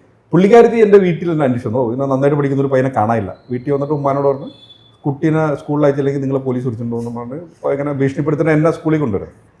പിന്നെ എനിക്ക് പഠനത്തിൽ താല്പര്യമുണ്ട്. ബാപ്പ ഇവിടെ നിർമ്മല ലൈബ്രറിയിലെ മെമ്പർഷിപ്പ് ഉണ്ട്. അങ്ങനെ കുറേ ബുക്കൊക്കെ വായിക്കുന്നത്, മുകുന്ദൻ്റെ ഡൽഹി ഇതൊക്കെ വായിക്കുന്ന ആ സമയത്താണ്. കുറേ ബാലേന്ദ്രൻ ചുള്ളിക്കാരൻ്റെ കവിത ഇതൊക്കെ വായിക്കുന്നത്. അത് കഴിഞ്ഞിട്ട് അപ്പം പ്രശ്നം ഞാൻ നേരത്തെ പറഞ്ഞ സൈക്ലോ പോർട്ടിലേക്ക് വന്നാൽ, ഈ വിദ്യാഭ്യാസം ഇല്ലാത്ത മാതാപിതാക്കളുടെയൊക്കെ കുട്ടികളുടെ പ്രശ്നം, ഇത് കിട്ടിയിട്ട് പഠിച്ചാൽ എന്ത് സംഭവിക്കുമെന്ന് ഒരു പിടുത്തമില്ല. അപ്പോൾ അതുകൊണ്ട് ഞാൻ ഡിഗ്രി പഠിക്കുന്ന സമയത്ത് ഞാൻ എക്സാം എഴുതിയില്ല. സാർ എന്നോട് പറഞ്ഞു, നിങ്ങളിങ്ങനെ ഈ കഥയും കവിതയൊക്കെ എഴുതി നടക്കുന്ന എനിക്കിഷ്ടം, നിങ്ങൾ ഫിസിക്സ് നല്ല മാർക്ക് കിട്ടുന്നത്, റാങ്ക് മേടിക്കണമെന്ന്. എനിക്കത് ഇഷ്ടപ്പെട്ടില്ല. അപ്പോൾ എനിക്കറിയില്ല, ഇത് പഠിച്ചു കഴിഞ്ഞാൽ ഇന്ന് ആലോചിക്കുമ്പോൾ വൻ മണ്ടത്തരമാണ്. അപ്പോൾ ഞാൻ ഒരു വർഷം എഴുതിയില്ല. പിറ്റേ വർഷം MC എൻട്രൻസ് നടന്നില്ല, 2 കൊല്ലം എൻ്റെ പോയി. അത് കഴിഞ്ഞാൽ MC എൻട്രൻസ് കിട്ടിയിട്ട് ഞാൻ തിരുവനന്തപുരം എഞ്ചിനീയറിംഗ് കോളേജിൽ പോകും, പഠിച്ചിട്ട് പിന്നെ USC പോകുന്നതും മദ്രാസിൽ പോയി ഗോമതിനെ കണ്ട് അങ്ങനെ ഒരു. പക്ഷേ ഇതൊരു എക്സെപ്ഷനാണ്. കാര്യം എൻ്റെ അനിയൻ പഠിച്ചിട്ടില്ല എന്ന് വെച്ചാൽ അത് ഇപ്പോൾ പഠിച്ചു, അന്ന് പഠിച്ചിട്ടില്ല. അത് കഴിഞ്ഞിട്ട് പിന്നെ വിദൂര വിദ്യാഭ്യാസം വഴിയാണ് പുള്ളി ഡിഗ്രിയൊക്കെ എടുക്കുന്നത്. എൻ്റെ ചേച്ചി +2 ഫെയിൽഡാണ്, പ്രീ ഡിഗ്രി ഫെയിൽഡാണ്. അത് കഴിഞ്ഞിട്ട് ഇവരുടെ കുട്ടികളെ നോക്കി കഴിഞ്ഞാൽ അവരും പ്രൊഫഷണൽ ചെയ്തിട്ടില്ല. എന്ന് വെച്ചാൽ കുറച്ച് പൈസ ഉള്ളവരുടെ കേസിൽ എന്താ വെച്ച് കഴിഞ്ഞാൽ ആ ഒരു വിദ്യാഭ്യാസം തലമുറയായിട്ട് പകർന്ന് കണ്ടിന്യൂ ചെയ്തു പോകും.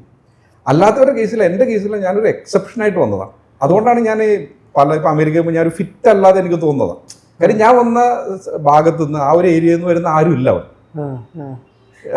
ഇവിടെ ഞാനൊരു എക്സെപ്ഷനാണ്.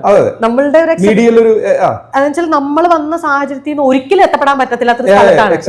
കാരണം ഞങ്ങളുടെ നാട്ടില് നമ്മുടെ കൊച്ചു പിള്ളേരുടെ ചെറുതിൽ നമ്മുടെ അടുത്തൊരു പയ്യനോട് നമ്മൾ ചോദിച്ചാൽ, മോനെ നിനക്ക് പഠിച്ചു വെച്ചാ പഠിച്ച് എന്താണ് പഠിച്ച് എനിക്ക് മരം വെട്ടാൻ പോകണമെന്ന് വെച്ചാൽ ഞങ്ങളുടെ നാട്ടിൽ റബ്ബർ വെട്ടേ ഉള്ളൂ, ടാപ്പിക്കേ ഉള്ളൂ. അവനറിയാവുന്ന അതേ ഉള്ളൂ, അവൻ കണ്ടിട്ടുള്ള ആളുകൾ അതേ ഉള്ളൂ. ഞാൻ എന്റെ ചുറ്റുപാട് ഞാൻ കണ്ടിട്ടുള്ളത് ഇത്രയേ ഉള്ളൂ.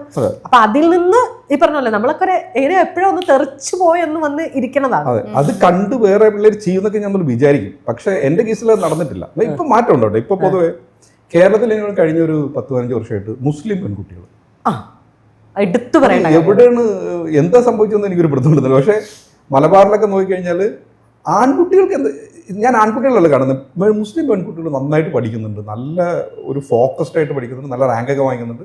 അസാധാരണമായ ഒരു മാറ്റം. അവരുടെ ശബ്ദവും നന്നായിട്ട് ഉയരുന്നുണ്ട്. അസാധ്യമായ ഒരു സംഭവം. കാര്യം ഞാൻ മലബാറിന് എടുത്തു പറയാൻ കാര്യം ഈ മലബാറും തിരുവിതാംകൂറും തമ്മിൽ പൊളിറ്റിക്കലി ഡിഫറൻസ്, ഹിസ്റ്റോറിക്കലി ഡിഫറൻസ് ഉണ്ട്. കാര്യം മലബാർ ബ്രിട്ടീഷുകാരുടെ ഡയറക്റ്റ് കൺട്രോളിലായിരുന്നു, മറ്റത് തിരുവിതാംകൂർ രാജകുടുംബത്തിൻ്റെ കീഴിലായിരുന്നു.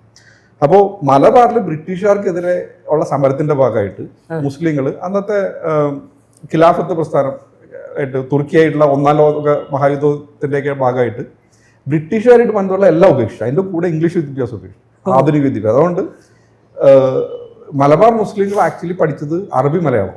അറബി മലയാളം അന്ന് അറബി സ്ക്രിപ്റ്റാണ്, മലയാളമാണ് പക്ഷെ സ്ക്രിപ്റ്റ് അറബിയാണ്. മുസ്ലിങ്ങൾക്ക് അല്ലാതെ വായിക്കാൻ പറ്റില്ല, അത് പഠിച്ചവർക്ക് അല്ലാതെ വായിക്കാൻ പറ്റില്ല. സാക്ഷരരാണോ എന്ന് വെച്ചാണ്, മലയാളം വായിക്കാൻ പറ്റത്തില്ല. സോ കാര്യം